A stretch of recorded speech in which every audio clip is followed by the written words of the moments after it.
Una especial ilusión y alegría poder recibir a don Ignacio García Valdecasas, embajador de España aquí con nosotros en Negocios Televisión. Bienvenido, muy buenos días.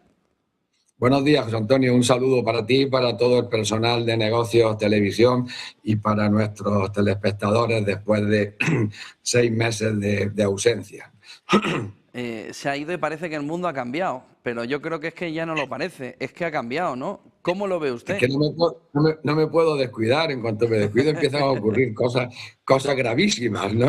Estos 6 meses yo estaba como una fiera enjaulada viendo todo lo que ocurría y por razones médicas que tú conoces, pues tenía que estar en reposo y en tratamiento, ¿no? Pero en fin, ya estoy de vuelta y creo que estoy ya en la fase final de recuperación, con lo cual volveré al canal con mucho gusto de manera regular. ¿En qué momento nos encontramos? ¿Ha cambiado ya el nuevo orden mundial? ¿Este es un nuevo orden mundial con un sheriff, con un gran sheriff, que sería Trump y Estados Unidos? ¿O China y Rusia todavía tienen algo que decir en sus áreas de influencia? Pues mira, no estamos en el nuevo orden mundial. Lo que estamos es en el momento de transición. Estamos en un momento de transición clara de la unipolaridad a la multipolaridad. Lo que no sabemos es exactamente a dónde vamos. Tampoco sabemos cómo vamos a hacer la travesía, ni tampoco cuánto va a durar. Entramos en una época de indeterminación y de indefinición. Lo que ocurre es que en estas épocas de tránsito a veces surgen personajes como Trump, que son personajes extraordinarios, que lo que sirven es para impulsar los cambios. Aquí hay bastante división de opinión entre los analistas, pero yo creo que Trump va a acelerar los cambios, entre otras cosas porque va a producir una cierta dosis de miedo al imperio. El miedo al imperio, y eso va a impulsar el fortalecimiento de otros centros de poder, lógicamente tú lo has dicho, de Rusia y sobre todo de China, a estos centros de poder y también a otras realidades multinacionales, supranacionales como los BRIC. Entonces, especialmente los BRIC, yo creo que van a verse reforzados por el miedo al nuevo sheriff, el nuevo a Estados Unidos. Hay también observadores que tienen una visión más pesimista de la situación en Estados Unidos. Emmanuel Todd, el otro día, en un canal de televisión francesa, decía que Estados Unidos asume la derrota militar frente a Rusia en Ucrania, porque entre otras cosas no pueden producir el armamento necesario para mantener la guerra. Y asume la derrota económica frente a China. Y lo que está haciendo es apretando al máximo a sus propios aliados, que es lo que ha hecho con Iberoamérica, lo que ha hecho en Venezuela, lo que posiblemente siga haciendo con otros países del hemisferio occidental, de América, y lo hemos visto claramente con los europeos como Groenlandia. Groenlandia es un caso académico, ¿no? Trump quería... Lo que quería Trump era se lo iban a dar fácilmente los daneses.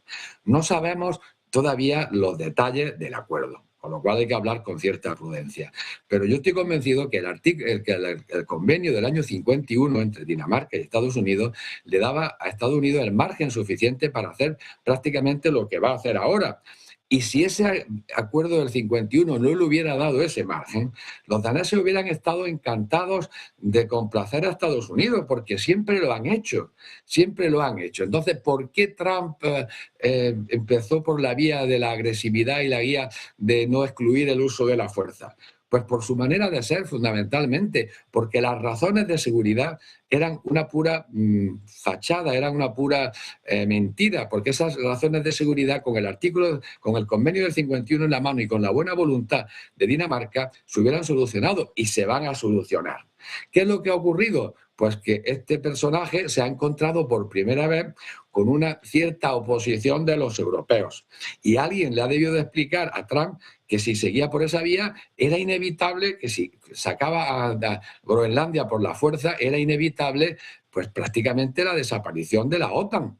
¿Cómo iba a ser posible que un aliado atacara militarmente a otro aliado y se mantuviera la alianza? Era absolutamente imposible. Entonces alguien debió explicarle a Trump y él lo que quería, en el fondo, como no había razones de seguridad, como te he señalado anteriormente, lo que quería era pasar a la historia, era su ego, su inmenso ego, pasar a la historia como uno de los presidentes que incrementó el el territorio de Estados Unidos.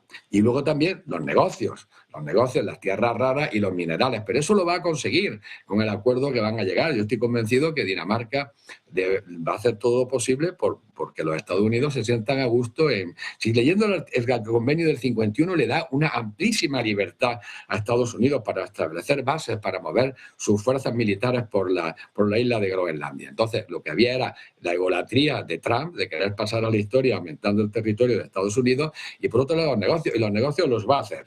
Y luego, como pantalla, pues intentará que los chinos y los rusos no hagan negocios y no se establezcan en Groenlandia. Estamos en un momento de tránsito, vienen años que van a ser muy movidos. A mí me hubiera gustado que me pillaran en la época activa, pero también me encanta que esto ocurra cuando soy analista en el canal Negocios Televisión. Van unos años interesantísimos de cambio, pero bueno, van a ser bastante inestables y vamos a ver cosas que nos van a ir sorprendiendo. Ayer dialécticamente hasta Zelensky abofeteaba a Europa. Es la primera vez que hemos visto, metafóricamente, ayer es la primera vez que hemos visto a Zelensky revolverse, estallar contra Europa. Ustedes no hacen nada, ustedes nos dicen, pero luego al final hablan de futuro, pero en el presente nada.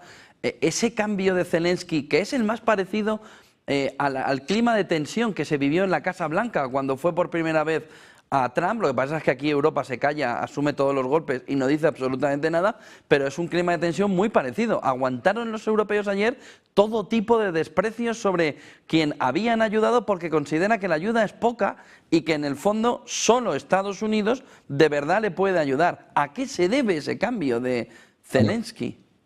Yo creo que en el fondo lo más probable es que Zelensky le esté dando esa bofetada a Europa porque no puede dársela a Estados Unidos. Porque está claro que Estados Unidos ha sido, aparte económicamente de la Unión Europea, la fuerza militar con la que ha contado Zelensky para enfrentarse a Rusia. Y esa fuerza militar, ese apoyo militar y de inteligencia, pues por lo visto Trump lo está poniendo en duda. Entonces, la única fuente que le queda de ayuda a Zelensky son los europeos. Europa se encuentra en una situación, se ha encontrado, salvo que se solucione lo de Groenlandia, en una situación imposible.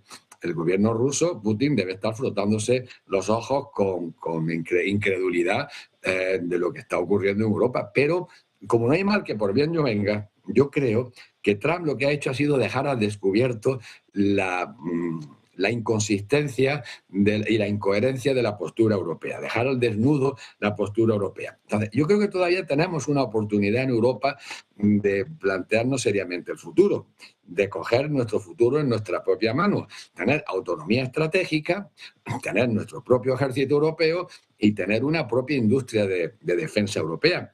Yo te señalé en otras ocasiones que en todos los documentos que se estudiaron en el primer semestre de este año, del año 25 y en el segundo semestre del 24, no aparece, que lo estuve yo buscando y luego lo hice con la inteligencia artificial, que es mucho más exhaustiva, no aparece la mención de ejército europeo, no aparece la mención de autonomía estratégica de Europa, no aparece la mención de una industria de defensa europea. Lo único que se trataba era de subir al 5% para seguir comprándole el material de defensa al complejo militar industrial en un 75%, que es lo que hemos hecho con la guerra de Ucrania. Entonces, Trump deja al desnudo esta posición de Europa de querer meter la cabeza en el hoyo como el avestruz y de complacer a Trump en todo lo posible. Cuando le ha presentado una mínima resistencia en lo de Groenlandia, pues ya hemos visto que Trump ha entrado automáticamente en una vía mucho más razonable, aunque nos queda todavía por ver la letra pequeña del supuesto acuerdo con Rutte, que no es un acuerdo entre dos, no. Rutte ha escrito lo que le ha dictado Trump, al que ha llegado a las conclusiones, por lo que hemos dicho antes, por algunos consejeros que le habrán explicado la locura de atacar Groenlandia militarmente cuando lo podía conseguir todo pues, prácticamente por la buena. Entonces, esa es la situación en la que está Europa. Yo creo que todavía tenemos alguna esperanza, pero me cuesta trabajo creerlo por la poca calidad humana y profesional y política de los dirigentes que tenemos ahora en toda la Unión Europea. Yo todavía tengo una cierta perspectiva, pues compararlo con los gobernantes que teníamos en los años 70, 80 y 90. Y claro, no es lo mismo. No es lo mismo en absoluto.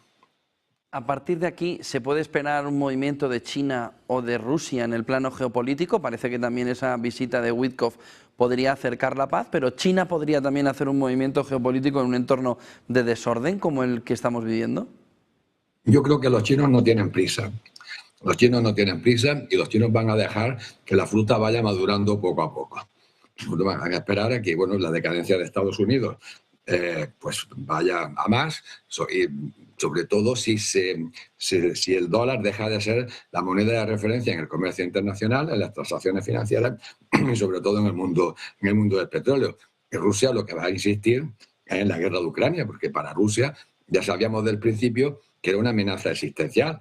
Eso no lo digo yo, eso lo decía el último jefe de la CIA, de Biden, el Burns, que era el embajador norteamericano en Moscú, cuando la malhadada cumbre de Bucarest del año 2008 le abrió las puertas de la OTAN a Ucrania y a Georgia, cuando Ucrania y Georgia ni siquiera habían llamado a la puerta en ese momento.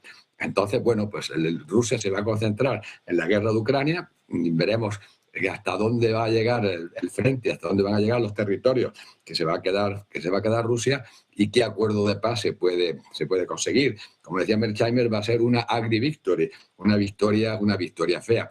Pero yo creo que la transición está en marcha y que los otros poderes pues van a ir esperando, y si en algún momento tienen que tomar alguna iniciativa, la harán, pero con bastante prudencia.